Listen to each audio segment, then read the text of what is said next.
Welcome to another episode of the Matter Over Mind Experience.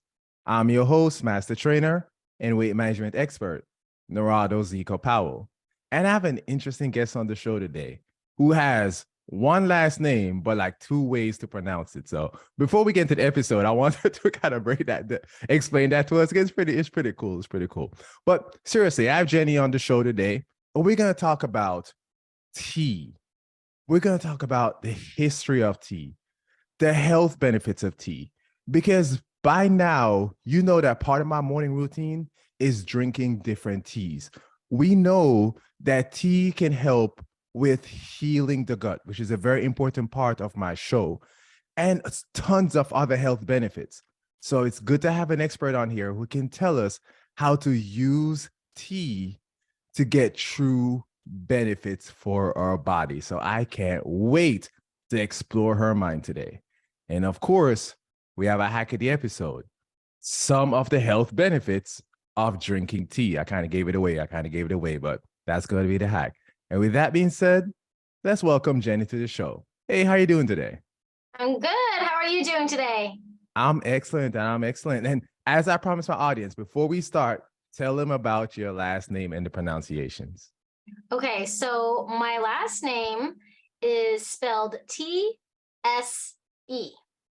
And it's kind of funny because when I first started my tea company, people said, you should just call us Jenny's Tea. Your last name starts with the letter T. But that's actually not how my last name's spelled. And I know it gets really overwhelming when people look at it like, is the T silent? Do you pronounce the T? And so I'm actually Cantonese. I was born in Hong Kong. And so I pronounce my last name Jie, almost like the first two letters of my first name, Jenny, like a J and an E sound together, Jie. But it's actually Chinese, so there's a character for it. And if you speak Mandarin, it's she, because in Chinese, my character of my last name literally means thank you. So if you've heard thank you before in Mandarin, it's she she, which is just my name repeated twice. But in Cantonese, it's jie instead of she. So however you want to pronounce it, it's totally fine. I'm just going to call you Jenny. Thank you. I like that. Since your last name literally means thank you. So I think that's pretty cool. And I'm going to thank you for the episode once we're done with this puppy today. But with that being said, though, tell my audience about yourself.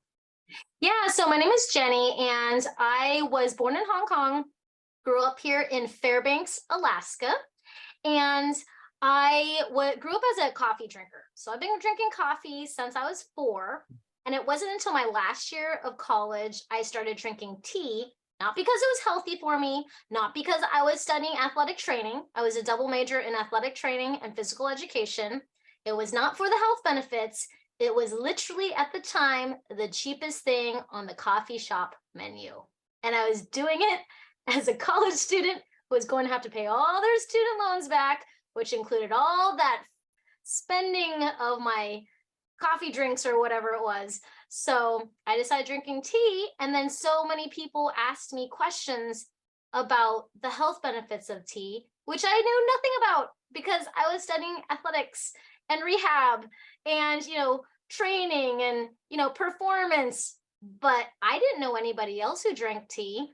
And I drank tea just because it was there if I had like a Chinese meal, but I didn't grow up in a family of tea drinkers here in Alaska. So then you started kind of getting into the history of tea at that point? Is that what happened?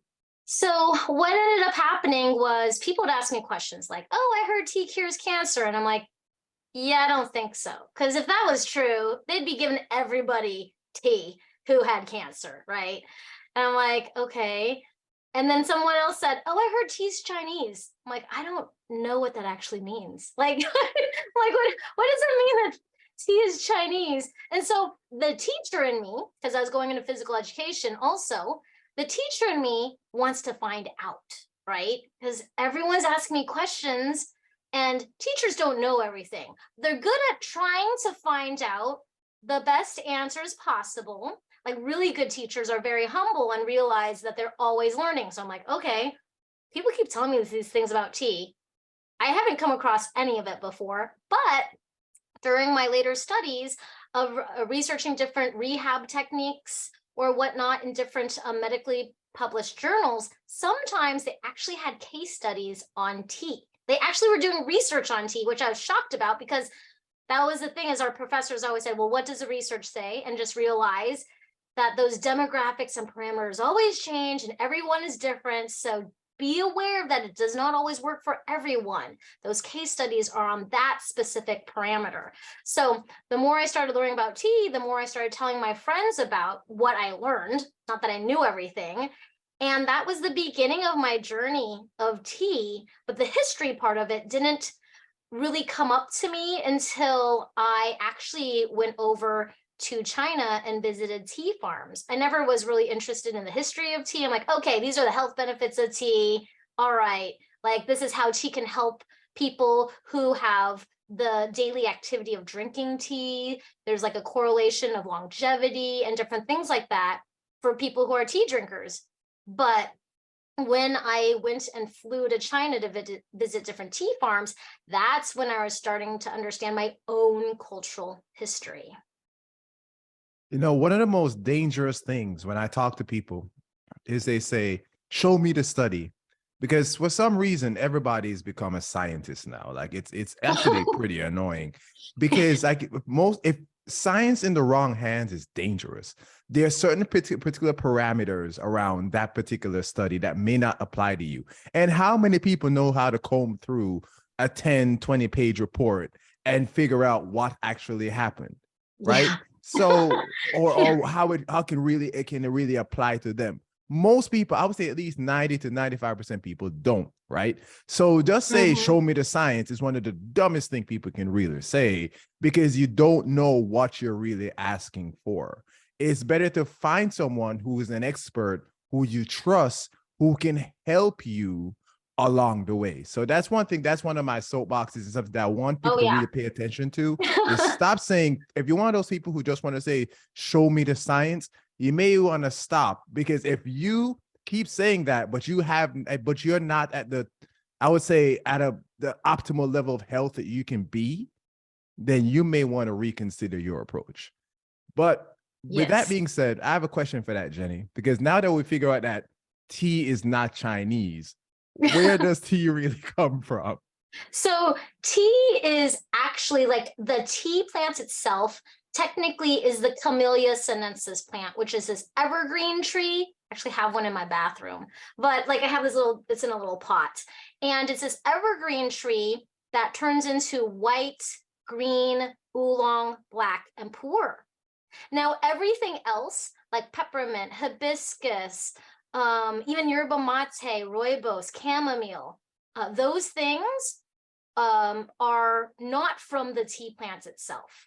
And those are herbal teas, or in French, it's called tisane, which means herbal infusion. So you wouldn't call coffee a tea just because you steeped it in hot water. So why would you call all these other plants tea when they're technically not from the tea plant itself? So tea originated from China, specifically from Yunnan province. And if you ask a person from India, you ask a person from Taiwan, all these major exporting countries of tea, they all say it's from China.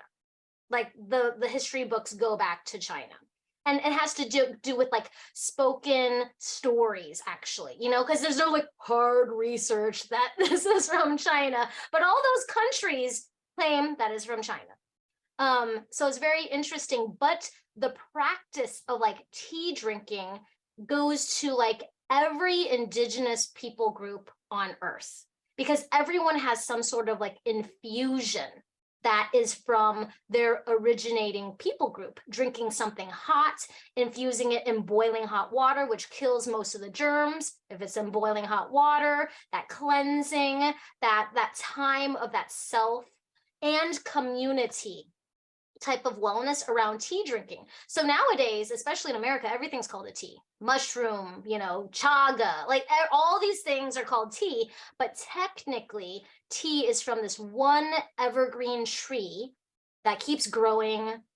It looks like little bushes on hillsides, and those are the ones that have been pruned to look like that. Otherwise, it could be over 100 meters tall. And in rural parts of Yunnan, China, there's these old ladies who climb up these bamboo poles, and they're up in the trees, these like 100-meter trees picking tea leaves off of these wild tea tree plants still. But most places all over the world, Africa, even South America, they're used to this. It looks like a shrub because they've trimmed them down so they don't have to climb up them, this evergreen tree. So in a way, I mean, tea is kind of Chinese, right? Yeah, I mean, I didn't know. I didn't know until I went to China and I was like, oh, interesting. But what does, again, I was the person who's like, well, what does the research show? That's why I say, like, it's very fascinating because of the written word wasn't around saying that tea was from China, but going back to as much as documentation, especially because like the Chinese had these like, well, kind of like hieroglyphics, like our language is in characters, right? And how they had their characters for so long past, and actually volumes, kind of like encyclopedias of how to use tea in different ways, because certain people tested it on themselves when they tried all these like different poisonous toxic things. And so tea is very cleansing in that way, because one of the plants that was helping them was tea when they're trying all these other things on themselves. So but if you're to be like, oh, where's like the science that proves like tea's from China, you know, some of that stuff gets destroyed, especially because it was founded, quote unquote, in over 2500 BC. So, you know, that kind of like even the change of the earth and everything like that, it's just really hard to preserve stuff like that unless it was like carved in stone somehow and didn't get, you know, like ruined or worn down. I know, right? One day we'll find the like the I just call it hieroglyphics. Is that they call Yeah. what? And Uh-huh. then translate them, and they'll be like, oh, there we go. Tea is Chinese. Look at that. So now let's fast forward to today, right? Why is tea one of the most popular drinks in the world? So tea is one of the most popular drinks in the world because of like the history of tea. So the history of tea goes all the way, you know, back to China. And even though different countries would all go to China, you know, the Silk Road and earlier for trade, because all these things were coming out of China, roses, bone china, quote unquote, you know, like the porcelain that they made that was actually from bone, different types of silks, citrus fruits, noodles, like all these things are like founded, quote unquote, out of China, almost like as if it was the center of the earth. But I mean, in my mind back then, it probably wasn't quite the center of the earth. It just that they were progressive enough. And so people would go there seeking spices and different luxury goods that they themselves didn't have. And tea was one of the things that was traded. And with that, people like China at the time really wanted to keep their stuff because they're like, well, if you're buying everything from us, you know, kind of like global economy now, like I don't have anything that I actually want from you. It's like when you're in kindergarten and you're trading your lunch and you don't want to, there's no, everyone wants your food, but you don't really want everyone else's food. So China kind of kept tea to themselves. It was like, there's no way you're taking our tea seeds. You're not growing this stuff. This is what we highly desire. This is what we highly seek for our own wellness because we love it so much. So all these other countries are seeking tea. And with that, there's trade for tea that's going all over the world around the same time that there's all these demands for luxury goods that are coming out of China. And then that's how tea starts growing in more and more popularity. And then the British are wanting to grow tea and trying to smuggle tea plants and tea seeds out, hence the colonization with India. So they're growing tea in India now. They're growing tea in Africa because of the colonization down there. And so tea starts growing everywhere, and it's just in higher and higher demand. Especially for royalty. They really liked it. Whether it's for taste or maybe wellness, I'm not really sure. But there is this correlation with wellness still to this day. And this is why I'm here, right? Because tea's good for you. And it's been around for over 4,000 years. You know, tea. Have you ever watched any of the, I don't know how much of a superhero fan you are, but you know, Marvel movies, but the Black Panther movies? Mm-hmm. So tea sounds like vibranium, right? It's like China has vibranium, right? And everybody wants vibranium, but they're not willing to trade vibranium. I know the story's a little different, but it just really kind of sounds like that, you know, that everybody wants it, but they're trying to hold on to it kind of deal. I'm not going to give you any of what I have. But in seriousness, though, when in my practice with clients, I have a three-sided approach. I haven't said this in a long time, but it's ancestral living, the scientific evidence, and how does it make you feel? Anecdotal piece, right? Whenever I talk to a client about any kind of possible health benefit, I always look at it from those three sides. Now, I'm not going to break down all three, but I'm going to talk about the ancestral piece. Nothing is new under the sun. Things rotate, right? Like things that we do now are things that our ancestors used to do. We just thought they were stupid until we figured out that, hey, they're actually smarter than we are. So now that, tea has so many health benefits. Like you said, our ancestors have been drinking tea for a long time. If you're concerned about your health, or if you just want to improve your health, you want to think about adding tea to your routine. Best time, I would just say, like in the mornings. Start off with something warm in your stomach. There's so many things I've seen, even on Instagram, YouTube, people talking about the benefits of having something warm in your stomach in the morning. And when you look at tea that has anti-inflammatory benefits, and some can have resveratrol and so on and so forth, you're really starting off your day in a good way. And that's why drinking tea has been vital in me reversing my asthma and my gut issues. So we're gonna get more into the benefits of tea once Jenny actually breaks everything down for us in better detail. But before I get there, I want to talk about one of my favorite companies, the Amino Co. I was going there because they make Perform. See, their products are 100% science-backed, built on amino acid technology, first funded by NASA, and further refined through rigorous research and independent clinical trials. So, Perform is an essential as acid-based formula designed to improve muscle performance during exercise, enhance mental clarity and concentration, reduce fatigue and dehydration, and minimize recovery time. Though people who've been listening or watching me for a while know I love Perform. I use it more for pre-workout because it has essential aminos and creatine. It helps me to bang through my workouts. But it also has about 60 milligrams of caffeine. I usually take 2 servings, about 120. That's important because most pre-workouts are just full of sugar, and it has about 200, 300 milligrams of caffeine. We can't be good for your heart over time. So the small amount of caffeine is kind of like 60 milligrams of caffeine is kind of like a bag of, like a cup of tea or coffee sometimes, like it's not a lot compared to what you would find out there in all these pre-workouts. So having the essential aminos to feed my muscle and the creatine to help me through my workout and the caffeine together helps me to perform at my best. But don't just listen to me. Here are these clinical trials that I absolutely love. 20% increase in exercise completed, 22% increase in endurance, 11% increase in peak performance during exercise, 10% improvement in cognitive function during exercise. So check out Perform. The website is aminoco.com/Zico Health. You get 30% off all their essential amino-based products. And of course, to make it easy, I'll make sure that the website is in the description of the podcast. And with that being said, let's move on with the show. So, other than health and wellness, because we know you're gonna break that down in a moment. Health and wellness, the benefits of tea.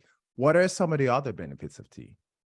So the three things that I like to teach about in tea is not using tea as a supplement, right? Like we talked about this early on the show. It's not about just taking it and what does science say and it's going to work for me. It doesn't work for everyone.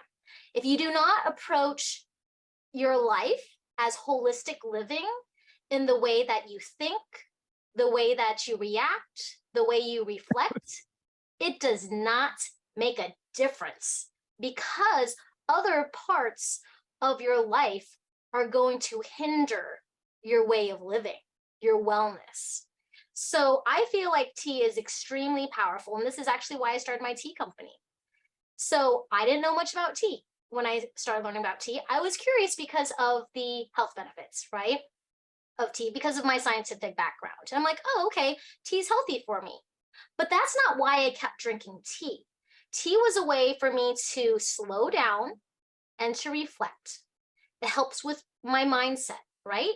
It gives me space. tea drinkers, yes, you can buy tea in a bottle, you can buy tea in a can, you can buy tea to go at a coffee stand or something like that. You can not make it yourself. But most people who are quote unquote tea drinkers, like everyday tea drinkers, make tea for themselves. And that ritual is really powerful in transforming your mindset because you've made space for that thing, which gives you time to sit and think and reflect on different things that you're grateful for and how you're going to improve your everyday life, even by 1%. And so that is like the most transformational part about being a tea drinker. That is powerful. And that speaks to me. My story that I have for that is I start working about 7:30 during the week. On the weekends, I'm a little bit lazier and I may get up a little bit later, but I start working at 7:30. Now, most people that I talk to who, let's say they get up, they start work at 7:30, let's say they work from home, they get up around 7:15, roll over, brush their teeth and go to work. Or if, or they have to leave the house at 7:30, they may try to get up at 7, whatever. Like they just try to get up enough so they can get out the house, or if they work from home, roll over and go to work. I wake up about an hour to an hour and a half before so I can meditate, practice my breathing. I might play some guitar if I have time, make and drink my tea. And depending on the time of year, go for a walk outside 10, 15 minutes. Sometimes if it's warm in the mornings, because I live in Florida, so it warms up faster, I'll go outside with my tea and I'll drink my tea as I'm walking around in the morning sun, right? And that's part of my ritual. Transforms my life completely. I feel so much better, way calmer. The other day, I was going through a little rut. But I was out of my routine because I just came back from New York. And if I was there for 2 weeks, I wasn't following my routine. And when I came back, I just kind of fell off. I just didn't continue. And I was in a rut and I couldn't figure out what was wrong. And then one day it kind of dawned on me. I said, hold on, I'm not waking up when I usually wake up. I'm not even drinking my tea in the mornings. If I do, I'm drinking it rushed now. I just get up and kind of move. So I was talking to one of my friends and I explained to her, I said, that's what it is. My entire routine is not where it's supposed to be. Because I'm not just drinking tea and expect to be Superman the next day. But it's starting off in a parasympathetic state, and a rest and digest and being calm and focusing on positive high vibrations instead of low vibrations. I'm Jamaican, and Bob Marley has a song that says, if you wake up and quarrel every day, you're saying prayers to the devil, I say. That's why he has songs like, don't worry, be happy, like Three Little Birds. That's one of my favorite songs to play in the morning time because I just start off feeling amazing because I'm raising my vibrations. So if you're really focused on your health, it's not just about what you put in or out of your body, which is that it really grinds my gears when I talk to a lot of people in the Western world who are not health experts. And if they are, who do say these things, we're so focused on what can I take to get better? What can I take for that? These people are usually not healthy, right? Because they're so focused on taking something to prevent a symptom instead of, like you said, approaching the overall effects of drinking, not just drinking, of healing the body, the mind, and the spirit, right? Exactly. And when you do that, you will feel, it's something I can't explain. You will feel like a whole different person, and you'll be at the point where you can't even explain it to people, but you just have that joy that you've never felt before. So that's that was my soapbox on that. So I appreciate everybody kind of sticking through. But now we're on to the hack of the episode. What everybody been sticking around for, Jenny? What are some of the health benefits of drinking tea?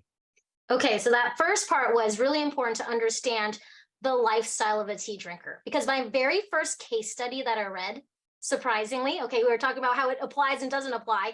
It was on Scandinavian men who were about 55 to 65 years old. I am not Scandinavian, nor am I a man, and I am not that old. How would that even apply to me?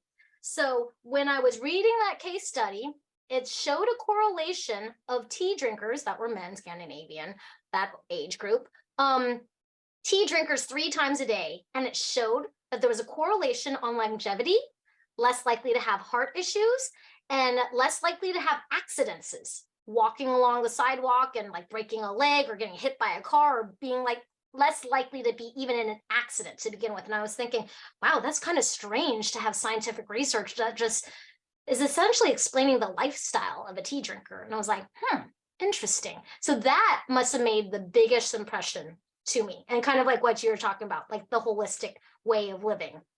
But when you think about then the science of the components of the alkalines, the methylxanthines, the polyphenols, it makes sense when you think about the heritage of the practices that went with tea drinkers from Taoist and Buddhist monks. So they're meditating for hours, just like night and day, meditating, saying prayers. Like even if you go to India, sometimes you'll see the difference, like the monasteries on the hillsides, and they're drinking tea. And tea is grown at high latitudes. Really good, very potent tea is actually grown at high latitudes, just like you have high quality wines at higher latitudes, because it stresses out the plants to be more potent. That's where the most potent plants are going to be. It's cold, there's more cloud coverage, and they're just stressed more. And with that stress, for the survival of the plants, it produces more density of all those nutrients because the plant is using it to survive. But then us as human beings reap the benefits when we harvest the tea leaves and now ingest those benefits into us. So there's a lot of components to tea. Some of them are going to be like caffeine, right? Like you're talking about having caffeine. Caffeine is not necessarily a bad thing, right? But it's really how we take it and how we use it. Now, some people have heart palpitations, and most of my customers, those who say they have heart issues, I'm always warning them, like, I'm not a doctor, I'm not your doctor, and please follow the advice of your doctor still in case something happens to you. But these teas actually have a lot of caffeine. Most people don't realize that the Camellia sinensis plant has more caffeine than coffee does. And the reason why they don't realize it is because there's other components that balance out the effects of the caffeine. Now, when you think about Taoism, Buddhism, there's the yin and the yang, the balance. You're awake, you're alert, you're focused. You don't feel tired, but you feel relaxed and calm, and your body is calm. There is an amino acid called L-theanine that's in all green leafy plants and has one of the highest densities of that amino acid, L-theanine, is in the tea plants. It's in spinach, it's in kale, anything green and leafy. It's not in coffee because that's the coffee berry pit that's got no green leafy part. You're not going to get any of that amino acid, but it's very powerful in helping the body calm down, relax, not feel too jittery or anything like that. And then you were talking earlier how it helps with your like breathing, right? Well, tea has theobromine in it that opens up the bronchioles to absorb oxygen. So people who have asthma, who are drinking green tea or black tea, or like all from that same plant, right? Can get benefits on feeling like they can absorb more oxygen, which is great for your brain stimulation, right? Like to think clearly, you need to be absorbing oxygen. If you can't breathe, your body needs oxygen throughout all your cardiovascular system, right? To be healthy, you need oxygen. Otherwise, people turn blue and then they die. So, oxygen is very important. It's also important for healing too. So when you think of this yin-yang approach of relaxation and dilation, now you can see that why it's so powerful for cardiovascular disease, for preventing it, but also promoting cardiovascular health. So all these components in the tea plants itself, and when I say tea, I'm just talking about that green tea, black tea, white tea plants, has all of those things in it. And then it has this really important antioxidant, where this is where most of the research is on, called ECGC. It's just gigantic, long name. I'm not going to even try to pronounce it. I have to practice it a couple times to pronounce it right. But that is a non-cell specific polyphenol flavonoid antioxidant. You can use all those names interchangeably. And it protects any cell like a shield from free radicals from coming in and breaking it down. Granted, over time, the shield is going to be broken down, but that's how you're going to have prevention of like cells being mutated from unhealthy environments. And when I say unhealthy environments, it could be like you could be around other toxins like air pollution, cigarette smoke. It could be stress. It could be bad things that you're ingesting into your body. So when you're completely like just a regular tea drinker, drinking tea like once or 3 times a day, or me, I drink like half a gallon of tea a day. It's helping replenish those cells throughout your body. And no, you can't make it just, do your gut cells. It's going to do your throat cells, your tongue, so like anything that it touches.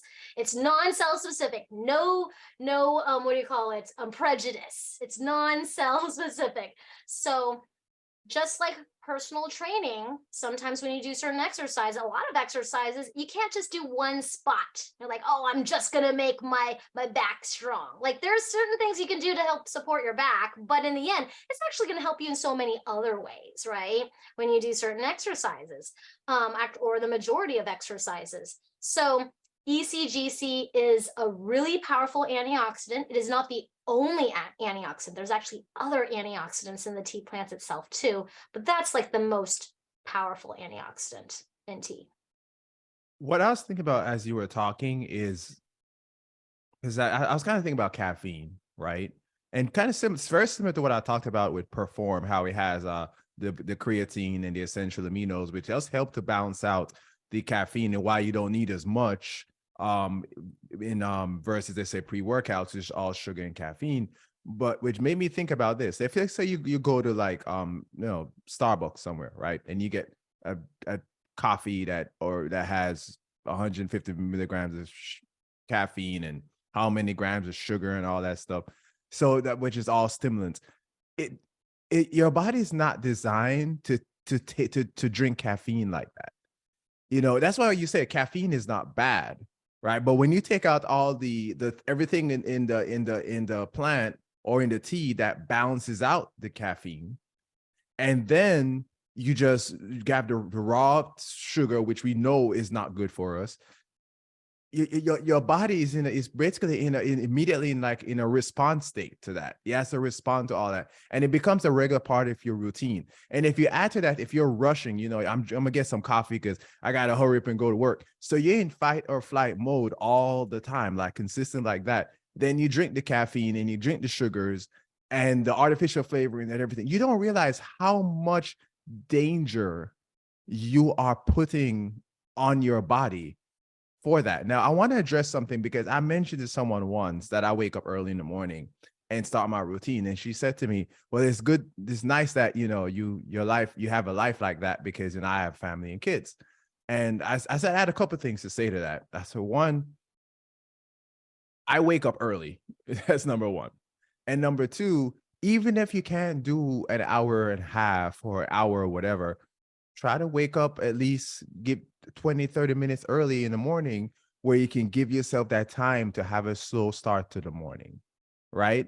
Because at the end of the day, if you want to be healthy, you have to have an overall health routine. That's why with the Matter Over Mind experience, I interview people who are experts in many fields that I'm not even an expert in, but I want them to bring to you different things so you can learn and say, maybe this is something I want to implement in my life. And if you're not a tea drinker, I'm not saying you should drink a half gallon of tea every day, but at least start with, with adding tea into your routine. If you don't know anything about tea, that's why we have experts like Jenny, thank you, on the show, Jenny Sheshe on the show to help us out, right?